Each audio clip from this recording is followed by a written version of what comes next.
Clip number 1011۔ اس clip میں آپ قرآن پاک کی سورہ شعراء کی آیت نمبر 127 سے 131 تک کی تلاوت، ترجمہ قرآن اور تفسیر قرآن صراط الجنان سماعت فرمائیں گے۔ بسم اللہ الرحمن الرحیم۔ ترجمہ: اللہ کے نام سے شروع جو نہایت مہربان رحمت والا ہے۔ وما اسألكم علیہ من اجر ان اجری الا علی رب العالمین اتبنون بکل ریع آیۃ تعبثون۔ ترجمہ: اور میں تم سے اس تبلیغ پر کچھ اجرت نہیں مانگتا، میرا اجر تو اسی پر ہے جو سارے جہان کا رب ہے۔ کیا تم ہر بلند جگہ پر ایک نشان بناتے ہو، راہگیروں کا مذاق اڑاتے ہو؟ وما اسألکم علیہ من اجر، اور میں تم سے اس پر کچھ اجرت نہیں مانگتا۔ حضرت ہود علیہ السلام نے قوم سے فرمایا، میں رسالت کی ادائیگی پر تم سے کچھ اجرت نہیں مانگتا، میرا اجر و ثواب تو اسی کے ذمہ کرم پر ہے جو سارے جہان کا رب عز و جل ہے، کیونکہ اسی نے مجھے رسول بنا کر بھیجا ہے۔ اتبنون، کیا تم بناتے ہو؟ اس قوم کا معمول یہ تھا کہ انہوں نے سرے راہ بلند عمارتیں بنا لی تھیں، وہاں بیٹھ کر راہ چلنے والوں کو پریشان کرتے اور ان کا مذاق اڑاتے تھے۔ ان کے اسی عمل کا ذکر کرتے ہوئے حضرت ہود علیہ السلام نے فرمایا، کیا تم راہگیروں کا مذاق اڑانے کے لیے ہر بلند جگہ پر ایک نشان بناتے ہو تاکہ اس پر چڑھ کر گزرنے والوں سے مذاق مسخری کرو؟ دوسروں کو تنگ کرنے کے سلسلے میں لوگوں کی روش، حضرت ہود علیہ السلام کی قوم کی اس روش کے نظارے ہمارے آج کے معاشرے میں بھی بکثرت دیکھے جا رہے ہیں، جیسے چوراہوں یا گلیوں میں کھڑے ہو کر وہاں سے گزرنے والوں کو تنگ کرنا، کسی معذور شخص کو آتا دیکھ کر اس کا مذاق اڑانا، راستے سے گزرنے والی خواتین پر آوازیں کسنا، راہ چلتی عورتوں سے ٹکرانا، کوئی راستہ معلوم کرے تو اسے غلط راستہ بتا دینا، راستے میں کوڑا کرکٹ پھینک دینا، گلیوں میں گندا پانی چھوڑ دینا، گلیوں میں کھدائی کر کے کئی دنوں تک بلا وجہ چھوڑے رکھنا، راستوں میں غیر قانونی تعمیرات کرنا، گلی محلوں میں کرکٹ یا کوئی اور کھیل کھیلنا اور غلط جگہ گاڑی پارک کر دینا وغیرہ۔ اللہ تعالیٰ مسلمانوں کو ہدایت عطا فرمائے۔ راستوں میں بیٹھنے سے متعلق حدیث پاک میں ہے، اور یہ حدیث بخاری شریف میں ہے۔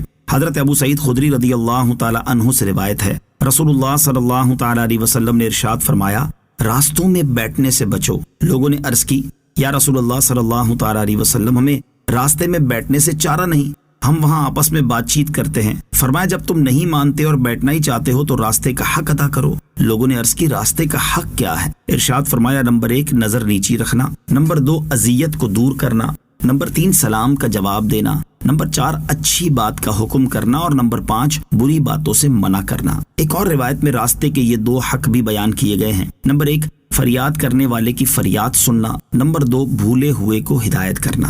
حضرت ابو ہریرہ رضی اللہ تعالیٰ عنہ سے روایت ہے، نبی کریم صلی اللہ تعالیٰ علیہ وسلم نے فرمایا کہ راستوں کے بیٹھنے میں بھلائی نہیں ہے مگر اس کے لیے جو راستہ بتائے، سلام کا جواب دے، نظر نیچی رکھے اور بوجھ لادنے پر مدد کرے۔ وَتَتَّخِذُونَ مَصَانِعَ لَعَلَّكُمْ تَخْلُدُونَ وَإِذَا بَطَشْتُمْ بَطَشْتُمْ جَبَّارِينَ فَاتَّقُوا اللَّهَ وَأَطِيعُونَ۔ ترجمہ: اور مضبوط محل بناتے ہو اس امید پر کہ تم ہمیشہ رہو گے، اور جب کسی کو پکڑتے ہو تو بڑی بے دردی سے پکڑتے ہو، تو اللہ سے ڈرو اور میری اطاعت کرو۔ وَتَتَّخِذُونَ، اور بناتے ہو۔ اس آیت اور اس کے بعد والی 2 آیات میں قوم عاد کے 2 اور معمولات کے بارے میں حضرت ہود علیہ السلام کا کلام ذکر ہوا۔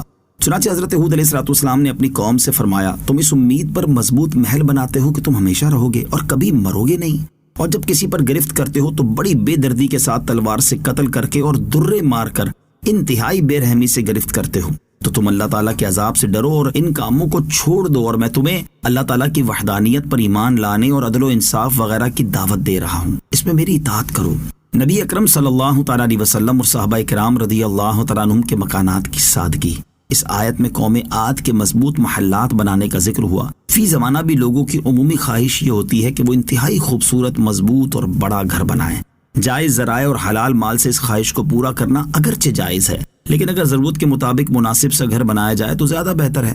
دو جہاں کے سردار صلی اللہ تعالیٰ علیہ وسلم اور ان کے پیارے صحابہ کرام رضی اللہ تعالیٰ عنہم کے مکانات کی سادگی ملاحظہ ہو۔ چنانچہ سرکار دو عالم صلی اللہ تعالیٰ علیہ وسلم نے مسجد نبوی کے متصل ہی ازواج مطہرات رضی اللہ تعالیٰ عنہن کے لیے مکانات بنوائے تھے۔ ان مکانات کی سادگی کا عالم یہ تھا کہ صرف 10 گز لمبے اور 6 7 گز چوڑے تھے۔ کچی اینٹوں کی دیواریں، کھجور کی پتیوں کی چھت، اور وہ بھی اتنی نیچی کہ آدمی کھڑا ہو کر چھت کو چھو لیتا۔ دروازوں میں لکڑی کے تختوں کے بجائے کمبل یا ٹاٹ کے پردے پڑے رہتے تھے۔ تاجدار رسالت صلی اللہ تعالیٰ علیہ وسلم اپنے صحابہ کرام رضی اللہ تعالیٰ عنہم کے لیے بھی مکانات کی شان و شوکت پسند نہ فرماتے، اور اگر کوئی شاندار مکان تعمیر کرتا یا اپنے مکان کی تزئین و آرائش میں مصروف ہوتا تو اس کی تربیت فرماتے۔ چنانچہ ایک بار آپ علیہ الصلوۃ والسلام ایک راستے سے گزرے، راستے میں ایک اونچا سا گنبد نما مکان دیکھا تو فرمایا یہ کس کا ہے؟ لوگوں نے ایک انصاری کا نام بتایا۔ آپ علیہ الصلوۃ والسلام کو یہ شان و شوکت ناگوار ہوئی مگر اس کا اظہار نہیں فرمایا۔ کچھ دیر بعد انصاری بزرگ آئے اور سلام کیا، لیکن آپ علیہ الصلوۃ والسلام نے رخ انور پھیر لیا۔ بار بار یہ واقعہ پیش آیا تو انہوں نے دوسرے صحابہ رضی اللہ تعالیٰ عنہم سے حضور انور علیہ الصلوۃ والسلام کی ناراضگی کا ذکر کیا۔ جب سبب معلوم ہوا تو انہوں نے اس قبے کو گرا کر زمین کے برابر کر دیا۔ حضرت عبداللہ بن عمر رضی اللہ تعالیٰ عنہما فرماتے ہیں، نبی کریم علیہ الصلوۃ والسلام میرے پاس سے اس وقت گزرے جب میں اور میری والدہ دیوار کی لپائی کر رہے تھے۔ حضور اقدس علیہ الصلوۃ والسلام نے فرمایا، اے عبداللہ یہ کیا کر رہے ہو؟ میں نے عرض کی، یا رسول اللہ صلی اللہ تعالیٰ علیہ وآلہ وسلم میں دیوار کو درست کر رہا ہوں۔ تاجدار رسالت صلی اللہ تعالیٰ علیہ وآلہ وسلم نے ارشاد فرمایا، موت اس سے زیادہ قریب